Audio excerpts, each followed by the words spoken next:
Heidi ho, good neighbors. What's going on? It's Phil Russer's Creatorcon Q&A, episode 113. We were moving right along. We've gone through a lot of episodes. I hope everybody had a great week. I hope it went smooth. We're going to go into the weekend strong with a great guest tonight. I just want to remind everybody who comes into the chat, you're welcome to drop your links and anything that you're promoting. We love to do that here. I'd also ask you to please share this out and show love to our guest who really doesn't need an audience. He already has an audience, but let's have some fun. Greg, what's going on? Thanks for coming in. Gerald Motos, happy birthday, my friend. I hope you had a great day despite working. But anyway, so tonight's guest was just recently at my art show. He's a very nice guy. I love his work. Most well known, of course, for his DC Marvel and work. He's done variant covers, he's done interiors, he's done everything. He also has an awesome mentoring program that's going on right now. We're going to get into, as well as auctions and prints for sale and books for sale, and you name it. So without further ado, our guest tonight, Khoi Pham. Hey, welcome everybody. Good to see you, Phil. It's been a How couple weeks. Good. Goes pretty quick though, right? Yeah. So 113 of these, huh? Yeah, in a very short time too. Yeah. Excellent. Yeah, I'm glad to be on board. Greg, Gerald, you know these guys? Yeah, Greg was at the show actually. I'm sure he bought something from you. Yep. What's up, Greg? Good to see you online. Excellent. By the way, your son has one hell of an awesome name. Just saying. Oh yeah, Gideon. There's a story for that. So before let's see, my my wife, she has a religious background. Her dad was a pastor, and I was a public defender, right? So Gideon is a biblical character, but also Gideon v. Wainwright was the U.S. Supreme Court case that gave you the right to an attorney. Oh wow! Yeah, so there you go. Gideon it is. That is she came up with the name, and I was like, "Whoa, it actually fits really well." By the way, Gerald, it's his birthday today. He says been following you forever. Oh, happy birthday, Gerald! Awesome. And Heather says hello. What's up, Heather? My wife's name is Heather. Guzman says hi. Yeah. What's up, Del? I can see the chat now because I had on full screen a second ago. So okay. I exited that full screen, so I see it all now. Excellent. So yeah, I've been following you for a long time as well. I really love your line work. It's got like an edge to it that I just really, really love, but it's so detailed. I just recently got work from you at Terrificon too, and on my jam. I should have brought it to show, but so I mean, you're obviously a fantastic artist. Thank you. Now, obviously, you were an attorney. How did you transition and break into the comic industry? I mean, how did you decide to become an artist after that? Well, so the lawyer thing was was from my parents, right? I mean, it's Asian kid, parents, doctor, lawyer, down that path. But I just couldn't shake the art stuff, right? So I've always been drawing, always doodling, just always wanted to, but I never really considered until one day I went to, I think it was 2003. I discovered that there was a convention in Philadelphia, right? So that I only thought that San Diego was the convention. There were no other conventions. The idea that there were other conventions, like, wait, hold on, time out. When did this start happening? So, because I just went to a comic store, and then they were sitting around working on a comic book and getting ready for stuff. Hey, what are you guys doing? Like, just walked in, brand new customer, and they're like, we're going to the conventions. Like, wait, what?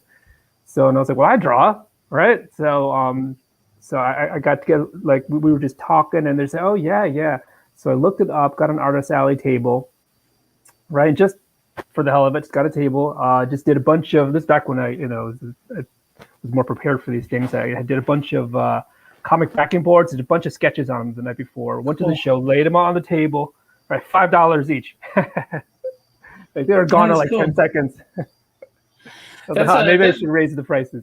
I was gonna say, but that, you know what, that was probably a good morale booster for you and made you say, I'm doing something right to continue. Yeah. I mean, you build momentum off that, you know? Yeah. I was just messing around just to check it out. I was there with somebody from the store, but I met somebody at the show, which became the first partnerships in what we called 10-ton studios. There's no 10-ton studios anymore, but when we started out back in the early 2000s, it was really just a bunch of people we met online. We were doing an anthology, So the writer got a bunch of artists together to do this anthology, and we were like, hey, you guys are all cool, so let's just start hanging out.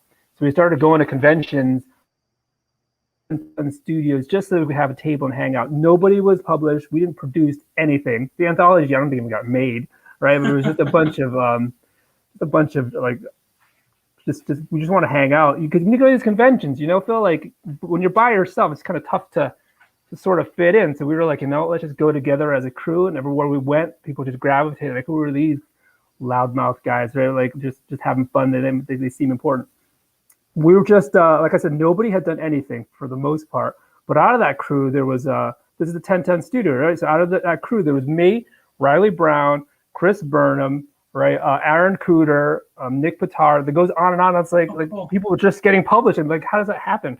So this is weird that our little crew is just all over the business now. I didn't even know you had that connection to Riley and Aaron and them. That's pretty cool. Yeah. We started at 1010 Studios. We were there, the originals, and I'm leaving people out. I'm sure Mitch Breitweiser was kind of on and off with the crew. A bunch of other people, and I apologize if I'm leaving any names out, but like a bunch of guys just started getting work through there. So it's awesome to see like it happening.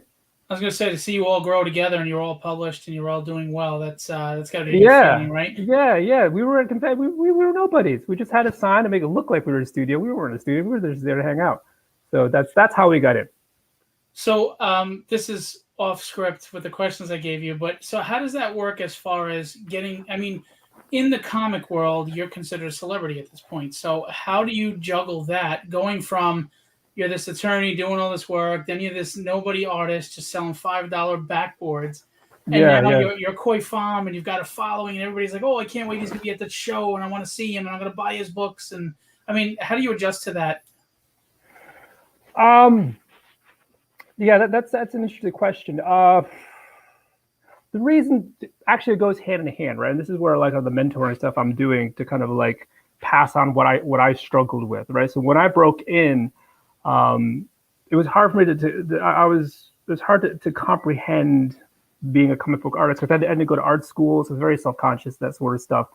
And what I realized was that when I broke in, and if you watch YouTubes of me giving advice on how to break in, it's just like, don't listen to me from back then, right? Because I practiced what I preached, and what I was telling people was just go to the store and find like the top books and just kind of copy, right? Just find a just kind of get together like all these pieces and just put it together to this Frankenstein of a style and just copy.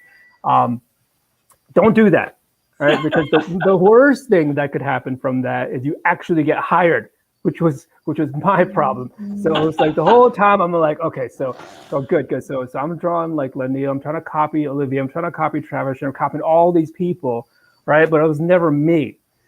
Right. So it's like as soon as I figure out what I think they're doing, they've already changed. They've already evolved into something new. Right.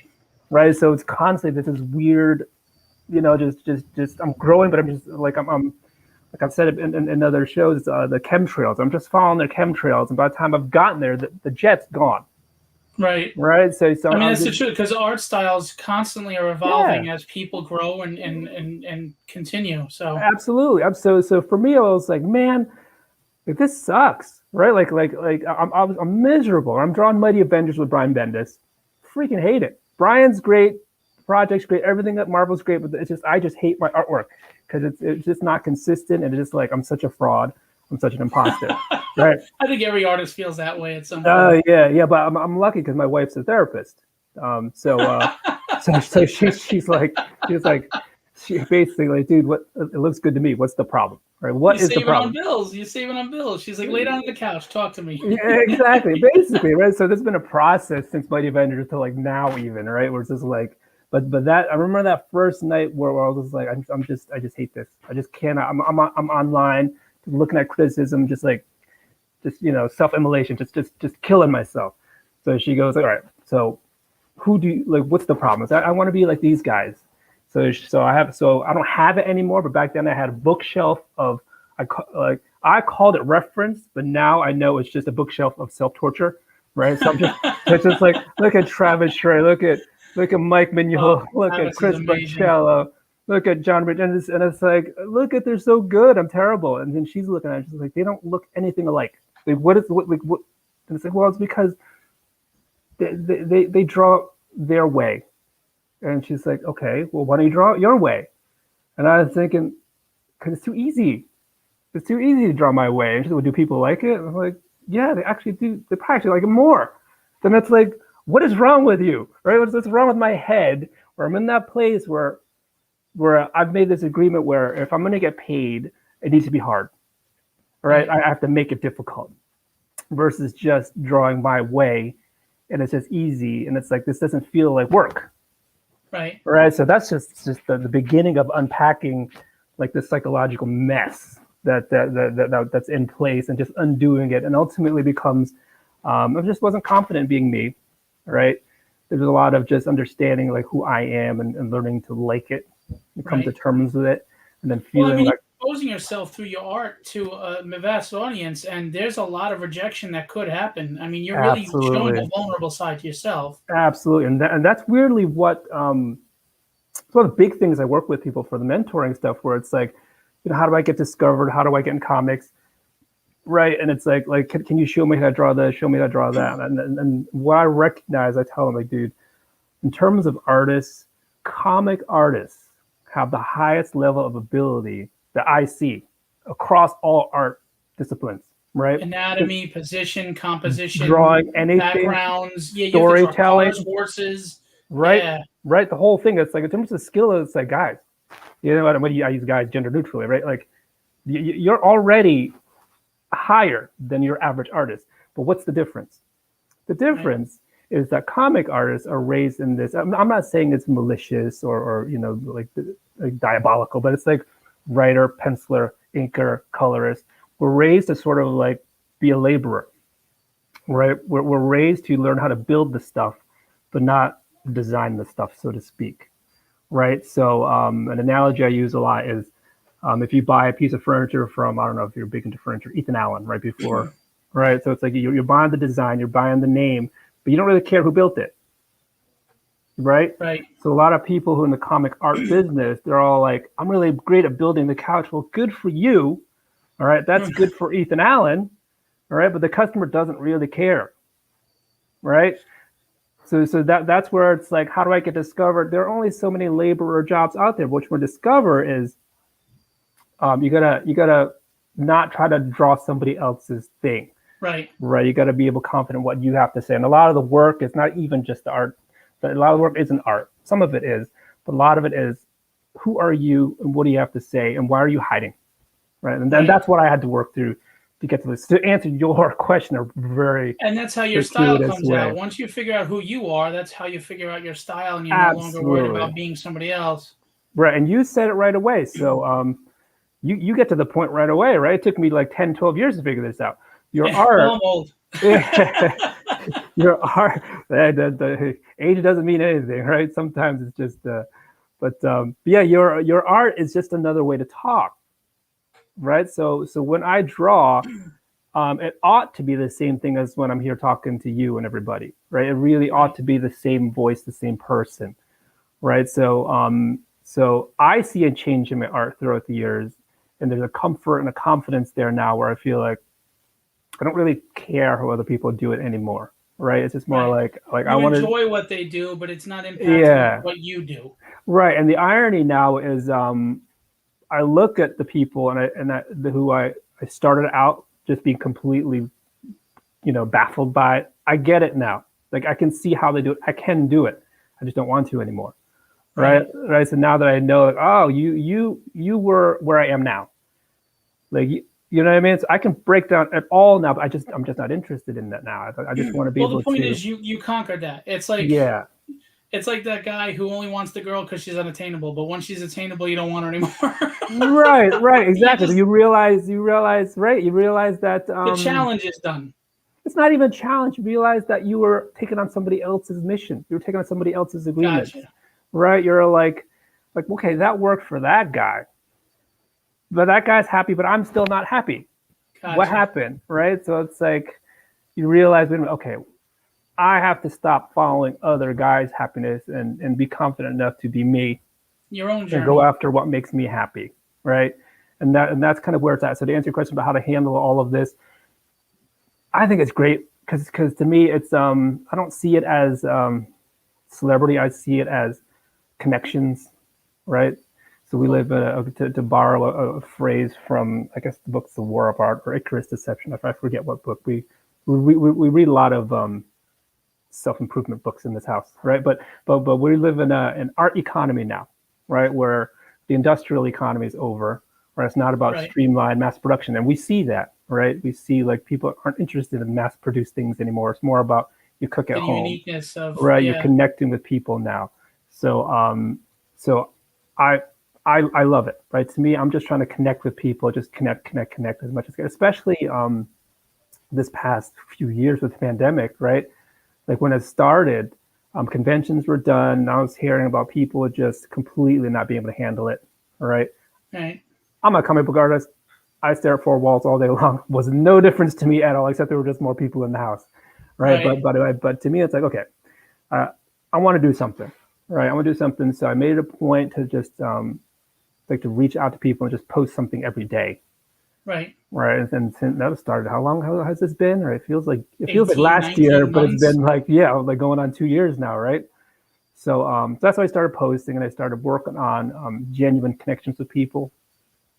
Right. Not trying to overcome insecurities and overcome, because insecurity leads to like narcissism, right? It leads to a different kind of attention. A fake inflated ego. Yeah. To overcompensate for the feelings of inadequacy, people tend to become narcissistic. Right. That sort of stuff, right? So it's like, you know what? I need to not care about technique, even not care about showing off, and really just just connecting and saying hello. And by the way, Larry Stroman said to say hello to you. Oh, Larry's awesome. Yeah, Larry loves your work. Yeah. Larry's awesome. Yeah, he couldn't make the show. I was bummed. Oh yeah, I know. Yeah, well, I was talking to him earlier. I think he was just fatigued. Did a lot of travel for him. He was doing a lot of shows in a row and stuff. So yeah.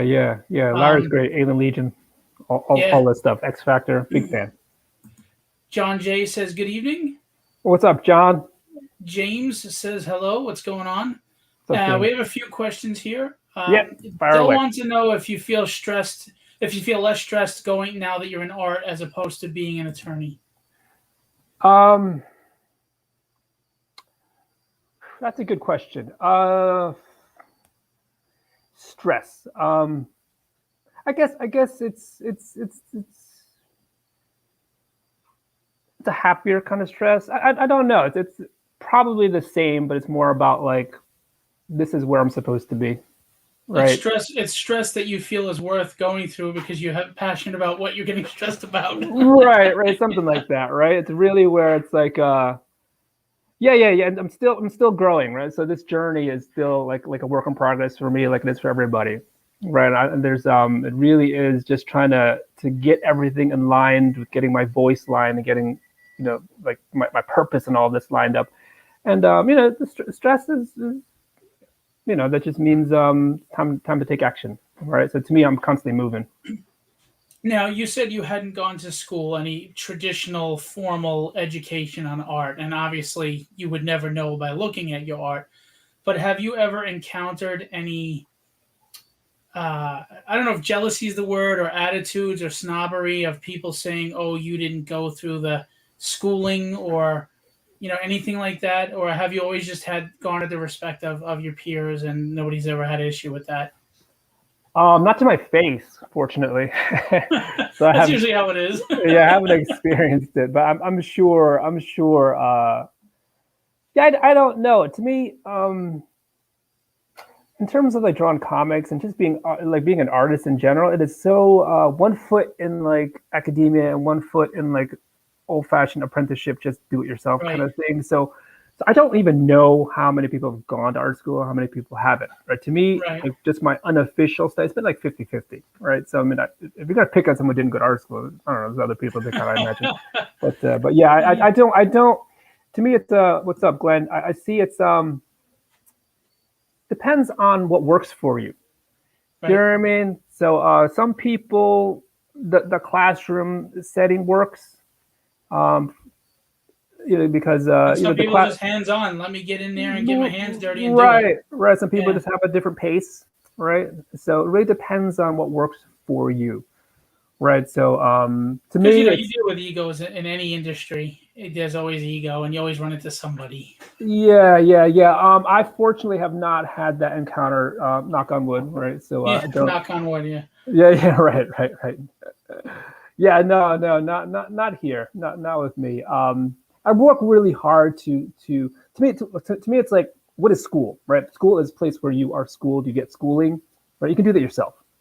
Right. So when I was following my own terrible advice at the beginning, what I did was I did a lot of research. I bought a lot of books and I did a lot of studying, probably for like 6 months before I even put pencil to paper. I really was Oh just wow. like, I was like, okay, listen, I know what my shortcomings are, perceived shortcomings.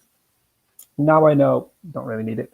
All right, but at the time I was like, I need to study. So I, understanding comics, just read it over and over and over. I really just did what I could to sort of cover up the fact that I didn't go to art school. Right. Right. I don't know. I don't know how much it actually did cover up, because Well, your now I look. anatomy is fantastic, and your Well, thank obviously you. your positioning and composition is great, top notch. So you would never know that you were self taught. Well, thank you. But when I look at my older stuff, right, in terms of, it does make me cringe. It's like, ooh, like this is not good. But but I remember I was like, man, there was a boldness and just a complete ignorance, but confidence there. Just like, how did you even get hired? What's going on? But now I understand, and I try to relay this to people. It was never, and it will never be, about technique and anatomy. It is about connecting. All right. So back then, whatever I was lacking, so to speak, in the art, I was making up for in terms of just being out there with 10 ton and whatever, and just connecting and saying hi to people, and making connections with editors at Marvel, with Joe Q, Right. right? It really is about just being a human being, right? I was talking to somebody. I went to a family trip in Poconos, and somebody was saying, we had a conversation about engineers who are successful and not, and one of the family members was saying, the successful ones know that engineering is just a tool. You got to learn all those other soft skills, Right. right?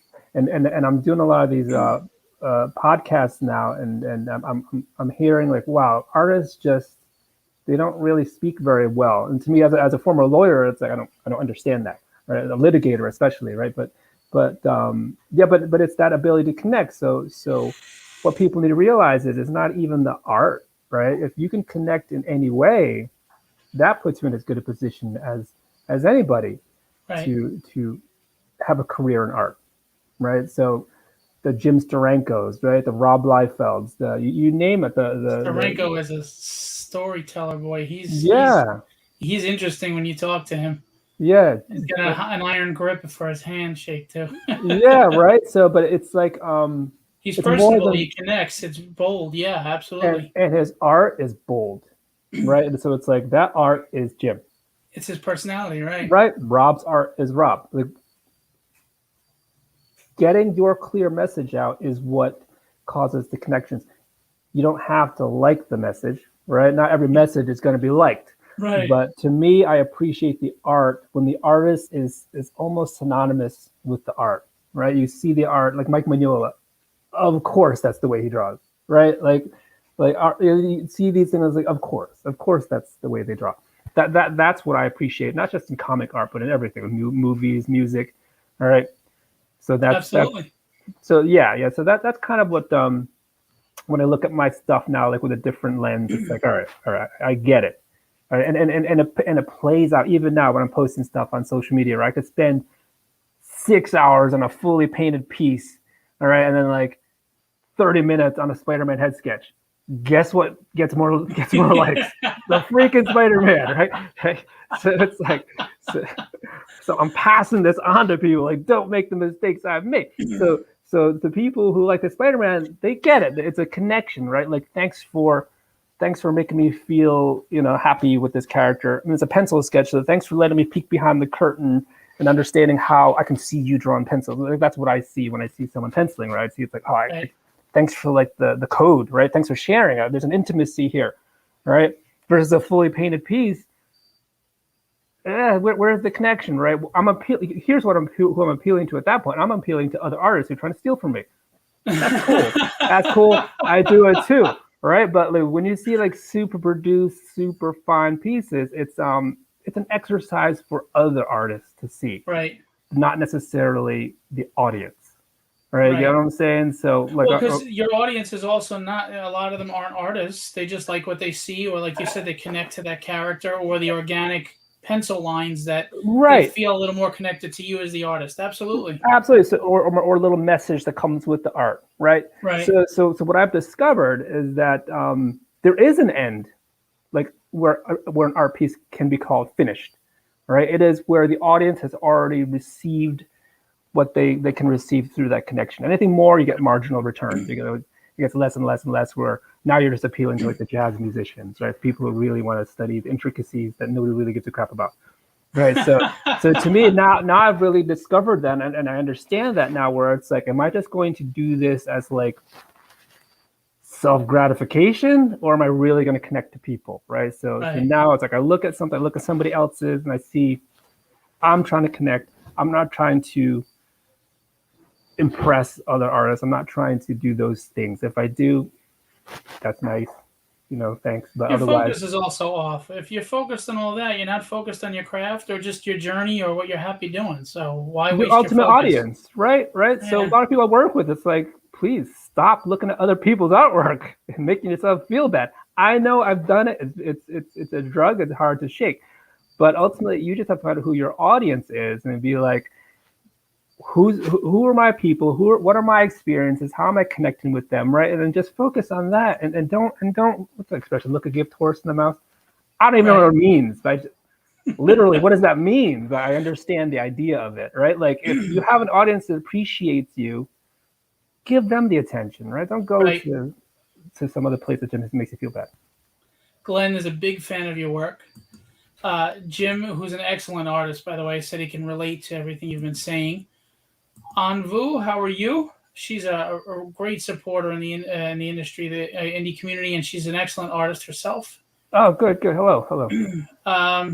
Dell, he's part of my heckling crowd, but we'll be nice today.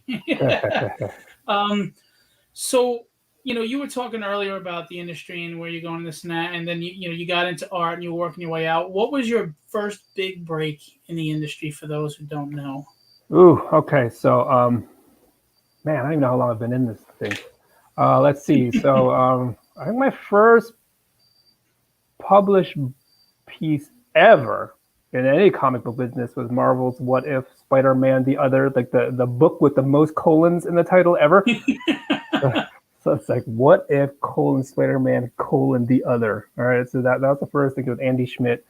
Then from there, got over to I think I did another Marvel Presents in the middle, but then I got it onto X Factor with Peter David. It's that easy, guys.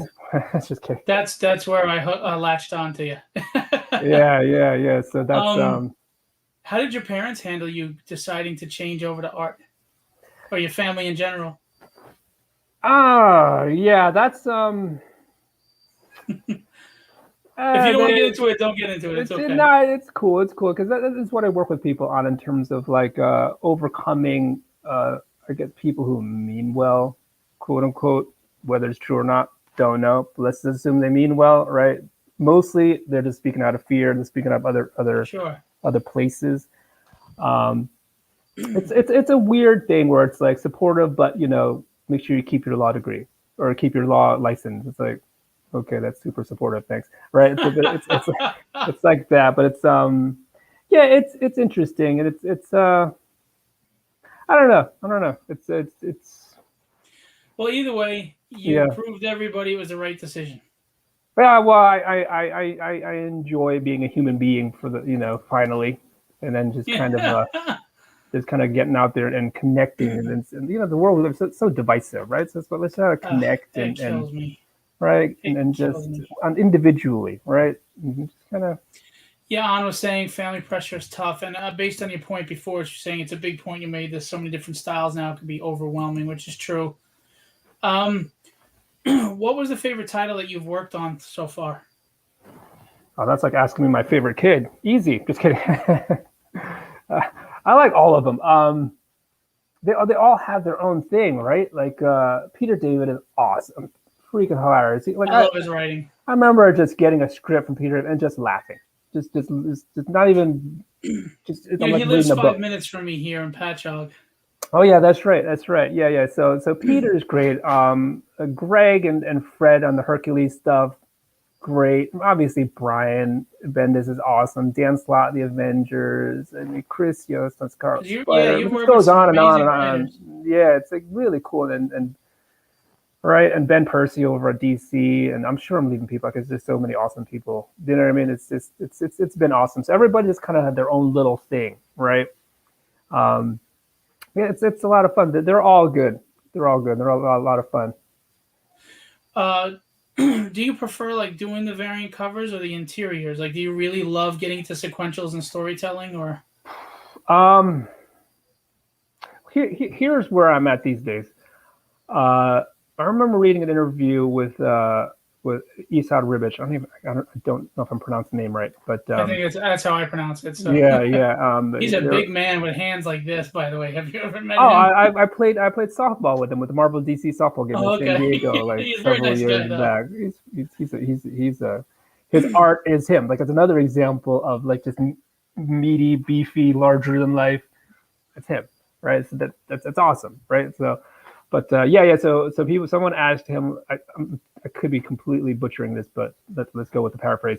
Like what character do you want to draw? And his response was, "It's not the character, it's the story." Right? Like I have a certain way, and I want to just. It's not the character. If the character's in the story that fits my way, then that's the one I want to do. Right. So Gotcha. to me, when it comes to interiors and work like that, it's hard for me to commit long term to something now that doesn't suit me. Right. Right. So I'm very selective in what I do interior work wise. Covers are easier because it's just one and done. Right. And it's it allows for more expression for me to actually be myself a little bit more in the cover, where sequential is more, it's more choreographed. So in terms of sequential, so to answer your question, it depends. I think I prefer covers, right? But the interiors, I do pick projects I like. So the one I'm doing now with Greg Pak with DC's Milestone relaunch is it's a relaunch of Zombie. You guys read Milestone growing up? Because I remember Hardware, Icon, and what Rocket was heard. I just remember those two. Yeah, I liked Icon. So was completely unaware of Zombie, Xombie. Not familiar. Yeah, exactly. Right. I get the same response even from me. Right. So it's like, so I'm looking this up. Like when Greg called me, we're doing Zombie. I was like, what the? I don't know what. So I googled this. Oh, there was an Asian superhero book as part of the Milestone original. Right. I didn't know that. Yeah. There you go. So it's a reimagining of that. I didn't read Zombies. I don't know what it's about, but I know this is called Duo, and it's got nothing to do with zombies. All right. So. But Scott Hanna's inking that, right? Scott Hanna's inking, Chris Ottemeyer colors. Yes. Right. It looks really good. The team is awesome. I love working with Scott. I love working with Chris. Chris, I've worked with since forever. Chris is an awesome guy. Yeah, he's a really great guy. Yeah, I've worked with Chris forever. I started working with Scott over on Teen Titans, so that's when I was like, yes. Yeah, to me, Chris and Scott are the similar in their fields, where they're not getting this celebrity attention, but they're on probably 70% of your collection. Yeah. They're pros, right? They're professionals. Oh, absolutely. Yeah. So yeah, I'm always leaning on Chris, especially. So Chris is awesome. But yeah, so it's a good book. We're actually 5 books done, right? Because the thing was supposed to be done. I think it's supposed to be done like before the pandemic. Oh, really? So I think we were 5 books in at the pandemic, like when the pandemic started. So we're almost done with book 5. We finished 5 on the book 6, right? So it's basically done. So I can tell you, it looks good because I've already seen it. It's a great story, and it looks really slick. It doesn't look like the other Milestone books from what I can see, but it's really rad. We got to design the costumes, right? So I went very basic. So the story, for anybody who's wondering, right? I'm trying not to spoil too much. It features a Korean and Vietnamese husband-wife team. All right. And so they're the protagonists, they're the superheroes. So I designed the costume. I love classic comics, right? So I went real basic. I went just basic Fantastic Four, Kree, it's just real, just cool. Very basic, and it's really all in the color. So Chris really just nails it in terms of, because it's like, here's my design, super simple. You do it, Chris, and he rocks it, right? But so I'm really going old school on this, and it's really cool. So people don't know, Greg is Korean, I'm Vietnamese. So in this story, I guess I'm the wife, right? So it's so it's really cool to see how that plays out. So there's bickering and stuff. No, but Greg's great cool. team, though. I mean, that's a great team. From top to bottom, that's a great team on that book. So yeah, I'm surprised. Like I said, it shows on the pages. So it was when Milestone got canceled, I was like, are you kidding? Like, you got gold on your hands. What are you doing? So I don't know what they're doing with these characters, because I mean, right now especially, Icon could be big. They could do a lot with him, and I don't know, and I don't know. But there's a lot. There's a lot of numbers type things going on, right? You see it over at Netflix too, like great shows just not getting renewed now. Yeah. Like 5 years ago, like everything was getting renewed. Now it's like shows that do well aren't getting renewed because the money's not there, right? I don't know the number side of it too much, but I imagine it's got to be something like that. And I do feel bad for everybody involved along the line.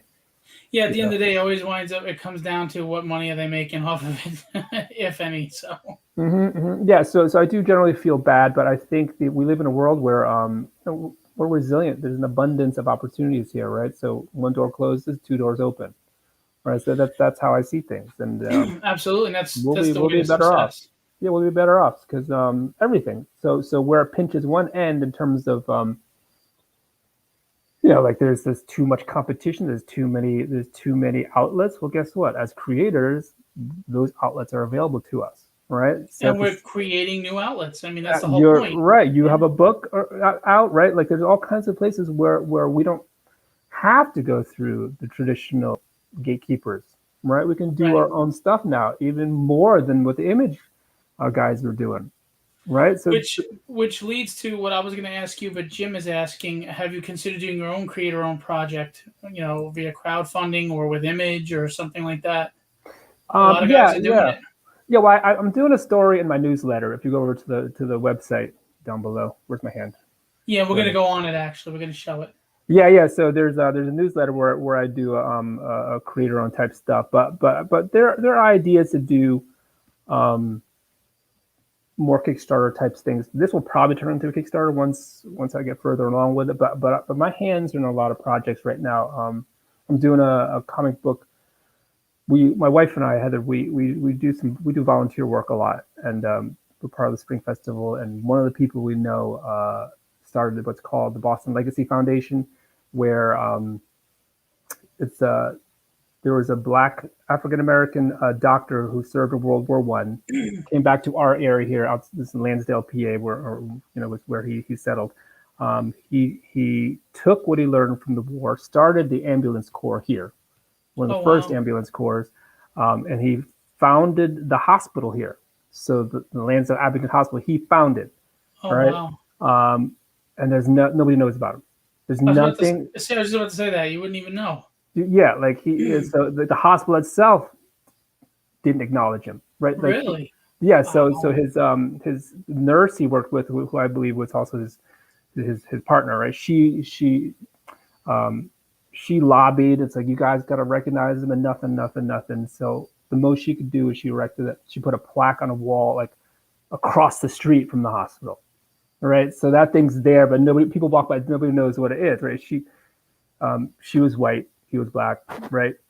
A lot of who knows what the reasons are, but it's really not hard to figure out. But back then it was obviously, it's not what it was now. So right. So through this foundation, I'm doing a comic book for it. So Heather's writing it and then I'm doing the comic to help raise awareness. And through our the foundation's efforts, we've gotten the attention of state politicians. We've gone to Washington, Bob Casey, Congress people, senators to really get this thing moving. For starters, the hospital has agreed to rename the foyer after him, right? Well, it's a start. Right, there's a start, right? So there's a lot of things we're doing. So that I'm busy with that. So in terms of that'll probably hit Kickstarter. So I'm doing things as I'm working on my own ideas, but there's still things like I'm still trying to connect and help out where I can. So that's kind of taken up a lot of the time too, in addition to everything else I'm doing. But yeah, cool. Creator-owned is definitely in the works. Angel says, "Hey gentlemen, what's going on, Angel?" What's up, Angel? So we're going to go to the website because I want to talk about your mentoring program, which we kind of touched upon before, and your and everything else you have going on. So this is the website that's scrolling below. If somebody wouldn't mind throwing this in the chat, I could throw it in about we're streaming from 3 different spots, so it doesn't show up on all of them. It only comes from the one I'm streaming on, which is weird, but that's StreamYard for you. If somebody could put that in there for me. So here we go. Tell us about the mentoring program. Yeah. So first of all, the website's going to have a little bit overhaul just because I like to tinker. All right, but the mentoring program, like I mentioned before, is like I said, my wife is a therapist. She's also a life coach, and people have asked me in the past, like, "Hey, can you mentor me? Can you mentor me?" And I'm like, what is that? I don't even know what that is, right? But Heather really encouraged me, really, just something you should look into. So like anything I do, spend a lot of time researching, right? Reading a lot of books, just listening to, learning from Heather, right? In terms of like how to do and what the point of it is. And so the mentoring consists of a couple of different facets, I guess. One is skills transfer, right? Art tutorials, whatever you want to learn how to draw.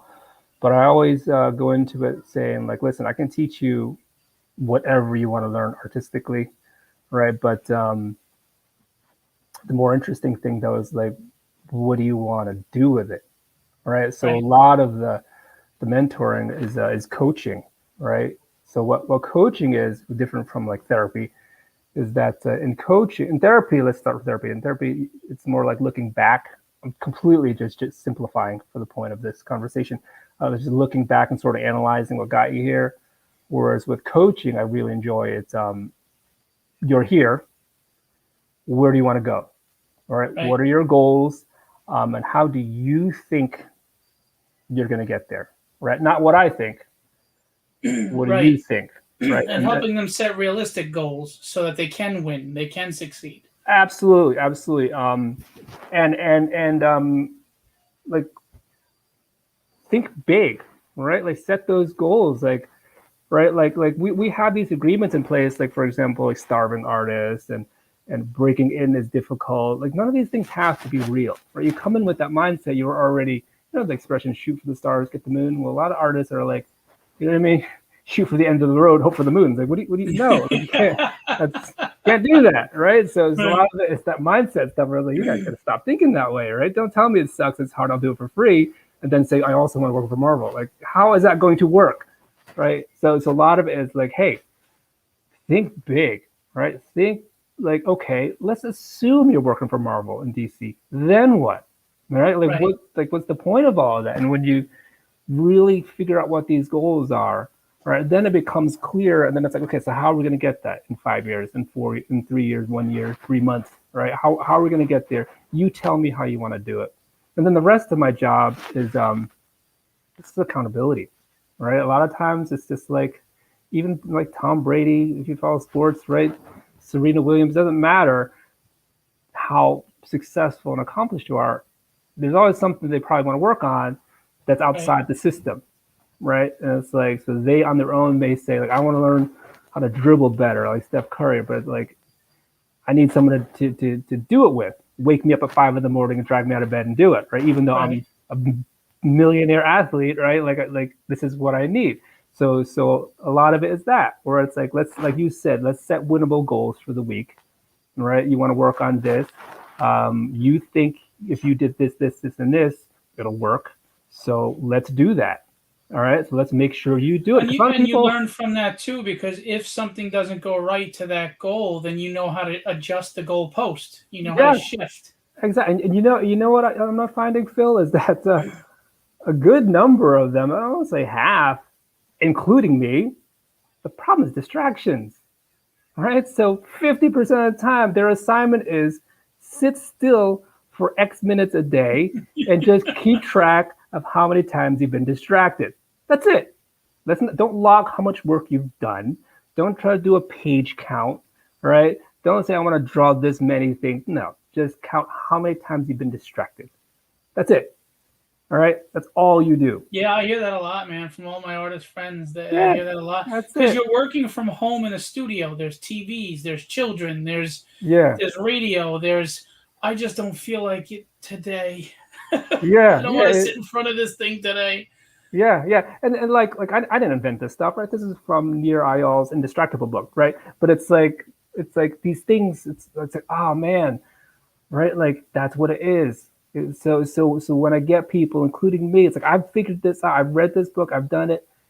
Right? If you want to go read the books, go read the books. That's cool. Go buy all the books out there. It's fine. But I'm just here to like one-stop shopping, right? It's right. Like when people sit down and just focus on not being distracted, all of a sudden it's like productivity. It's through the roof. Some people it's 40 minutes a day. It also builds confidence. It builds confidence because the more productive you are, the more you're growing and getting comfortable. And absolutely, and it is the compound effect too, right? The hockey stick, right? Yeah.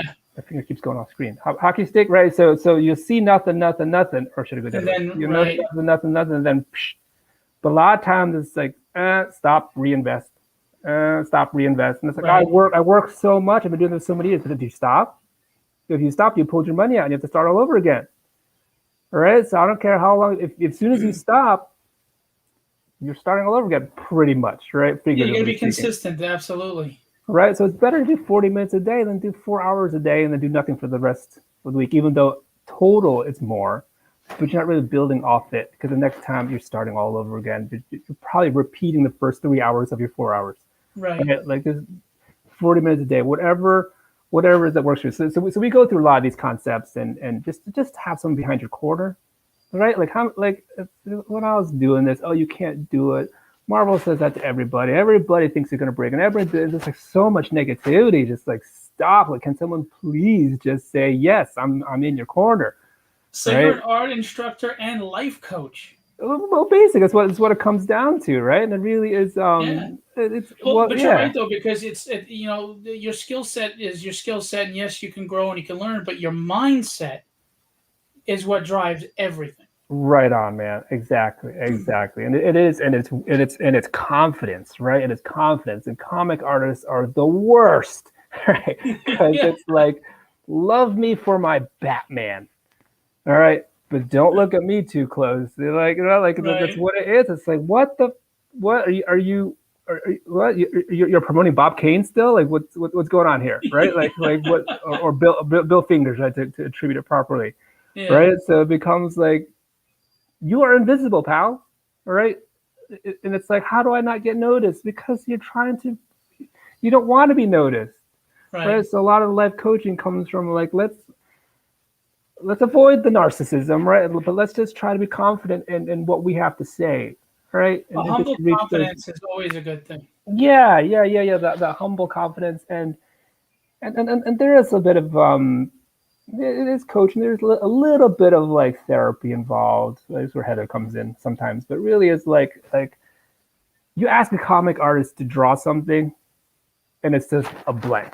Give him a pencil. I don't know. Tell me what to draw. It's like, no, draw whatever you want. I don't know what to draw. All right. It's like, what? Are you joking?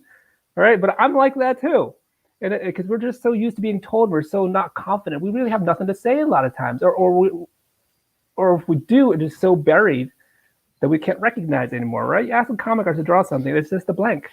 All right, what's up, Tom?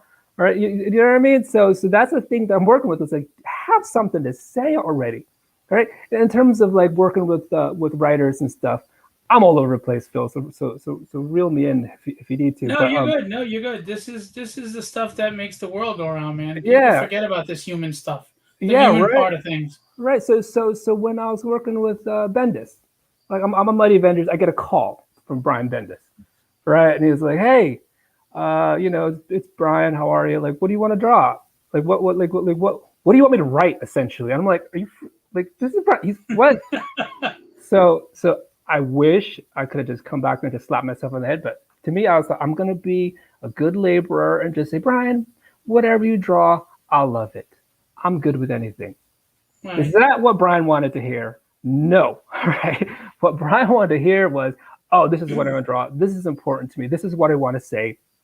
Or this is the story I want to put out. Because Brian was looking for a collaborator.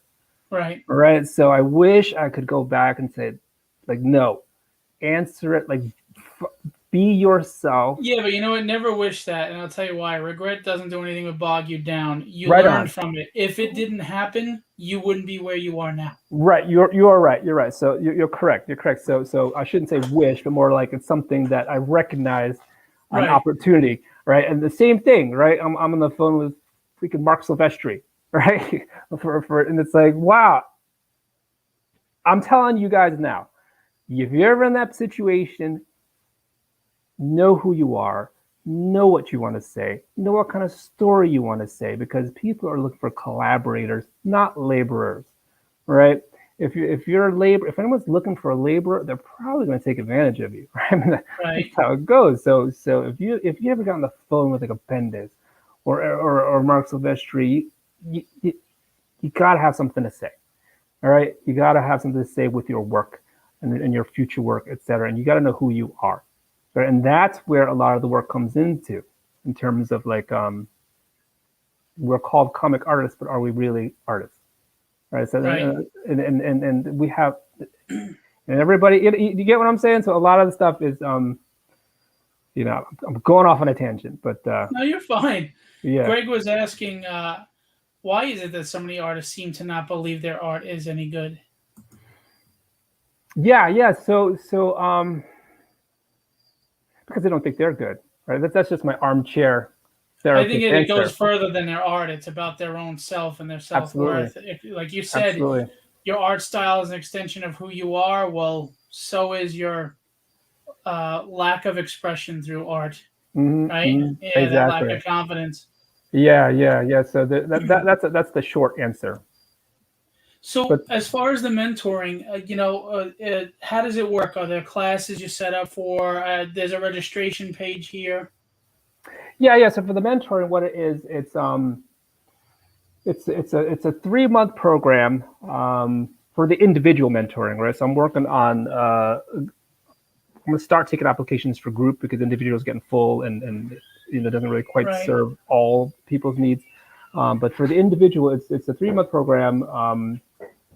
It's $3,000 for all 3. But what that is a strategy session with me every week over Zoom, which is an hour, but always goes over. All right, the 24/7 access, text, email.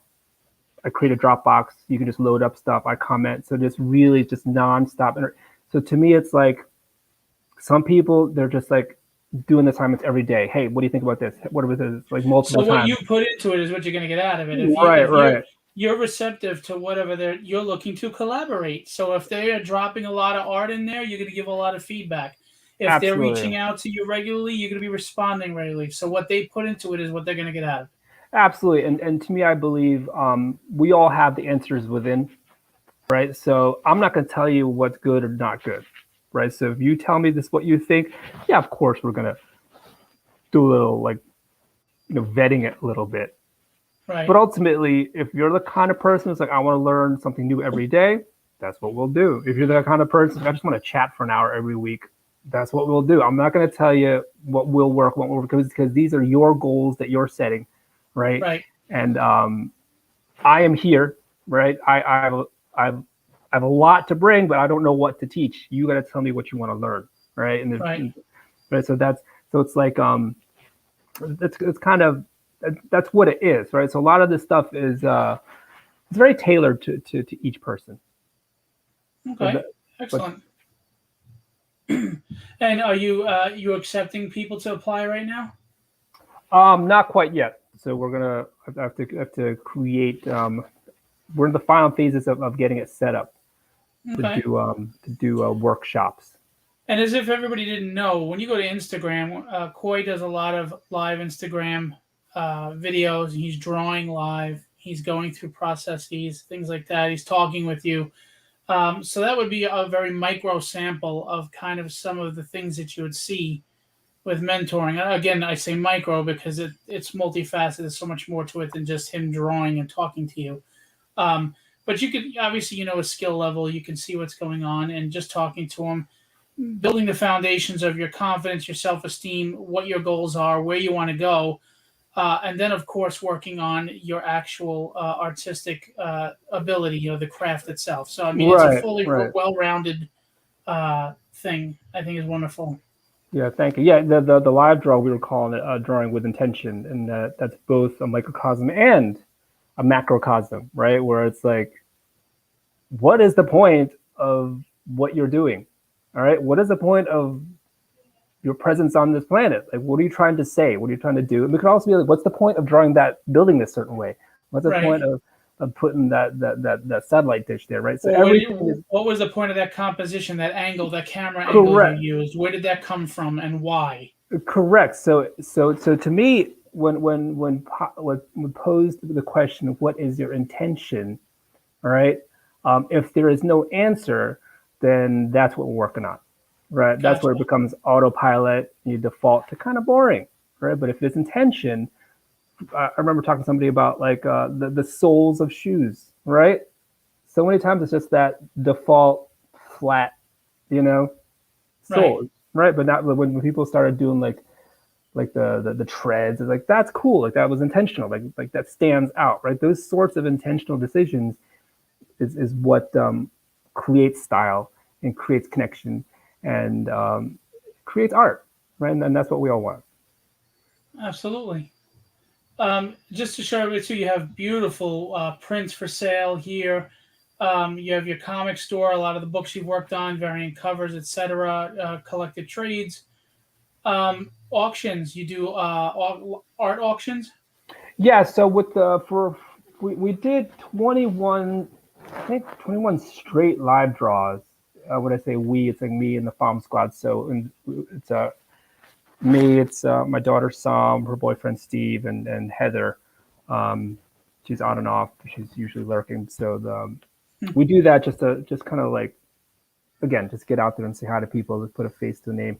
But in these live draws, I just give them to Sam and Steve. It's really their auction at this moment. So those pieces get auctioned, and they keep the proceeds for helping out.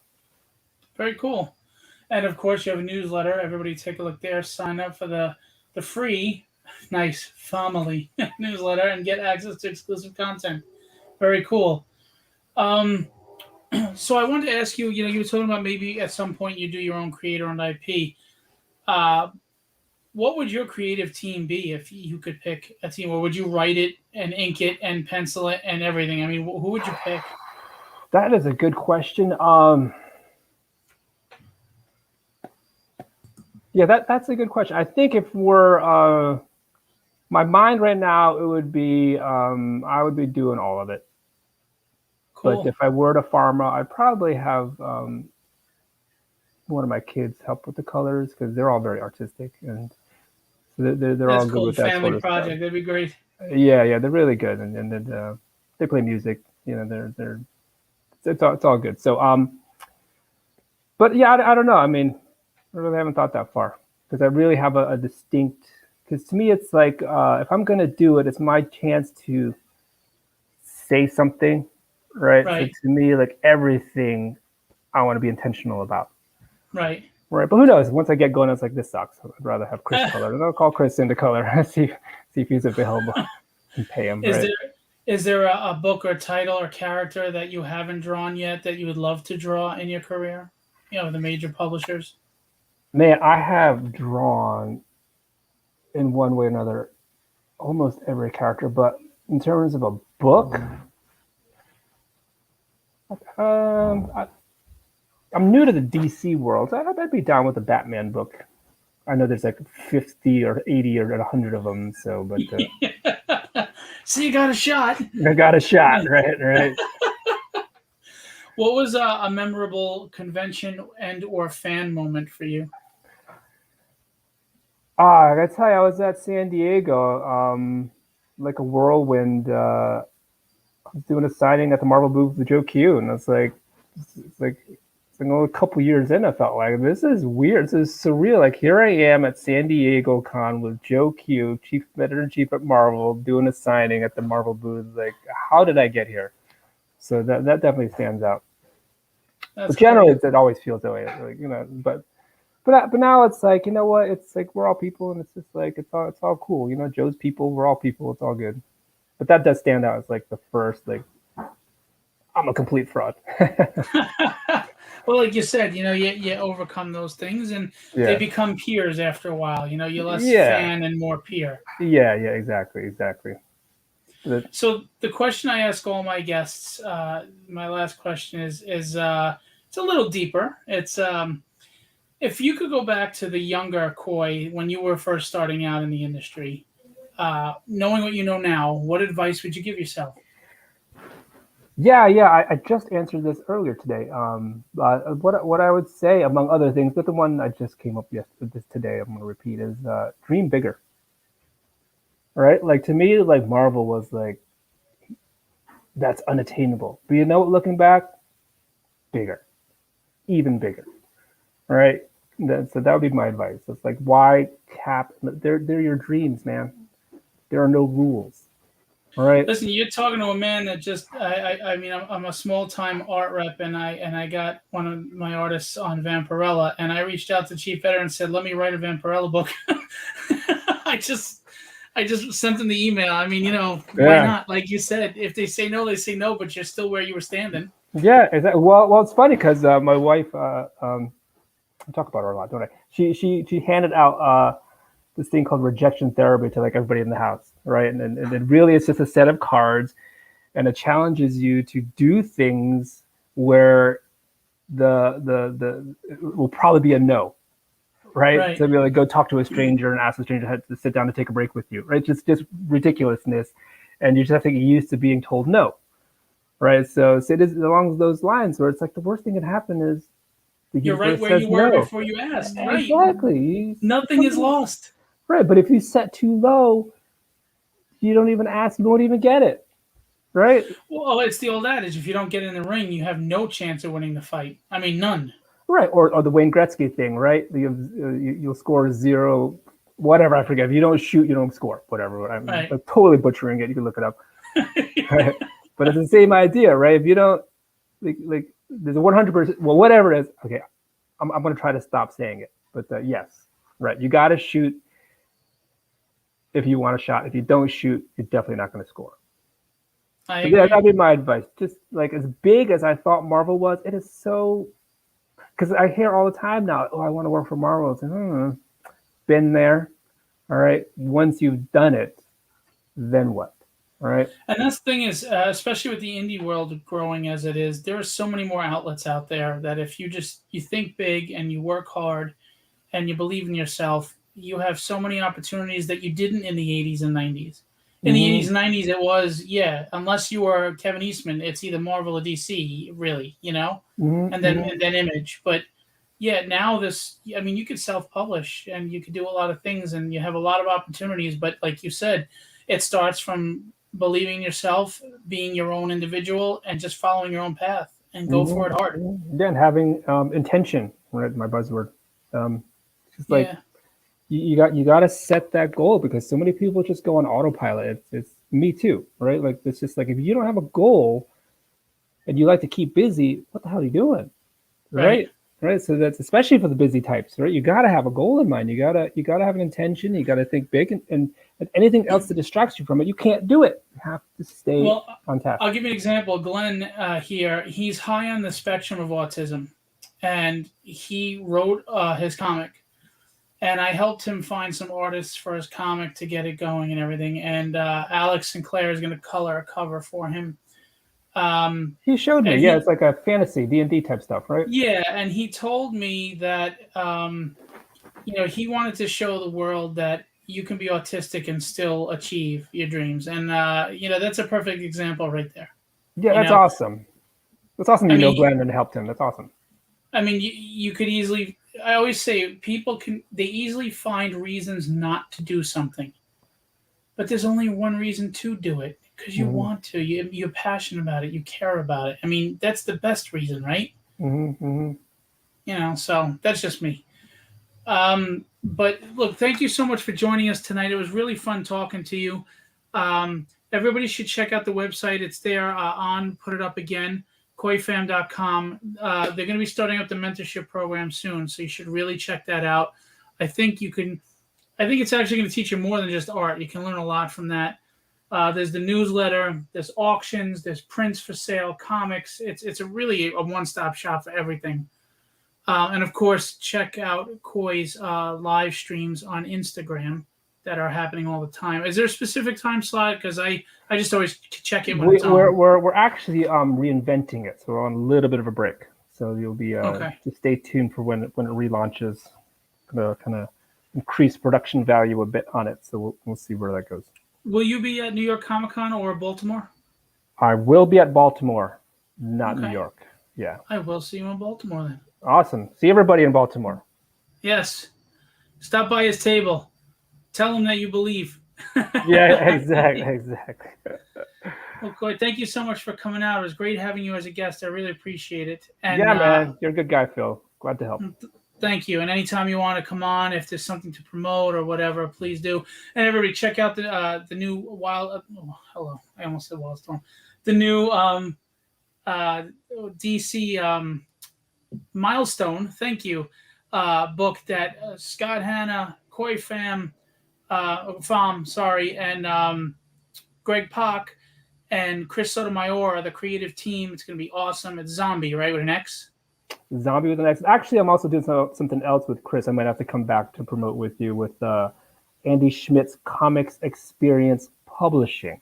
So Andy was my editor over at Marvel who helped me break in. So I'm doing a story with him written by a newcomer, Lucas Lohman. Chris is on colors, and LeBeau Underwood is inking.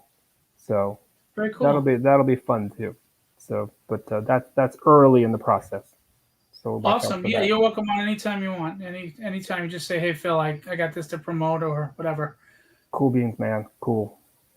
Well, thank you so much. I wish you and your family well, and I will be seeing you next month in Baltimore. All right. See ya. See everybody. Everyone's super well behaved. Yeah. Thanks. Have a great night. Thank you. See ya. So that is the great Khoi Pham, DC Marvel artist, among other things. Again, please go check out his website. It's www.khoipham.com. Go check out the mentorship. Go check out the newsletter. Go check out the auctions and everything that he's got in his shop. Also, just obviously support artists. No matter how big you think they may be, we have to support the industry. We have to support the creators that make it the industry we love. So go check out those books. I also just want to say, Gerald Motos, happy birthday, my friend. One of the finest people I know. Happy birthday. Hey, Will, how are you? That's it. So, guys, it's like we always say, we're a community. We work together. We build together. You can do so much more if we join together to build, as opposed to, there's no competition. The only competition is being a better person tomorrow than you were today. That's your competition. Yourself. That's it. So I think it was great what Khoi was talking about. It's stuff that I always feel in my head. Yeah, man, just humble confidence, but also we got to give. Don't just take. Give. Let's support the community. Anyway, as I always tell you, be legendary and have fun storming the castle.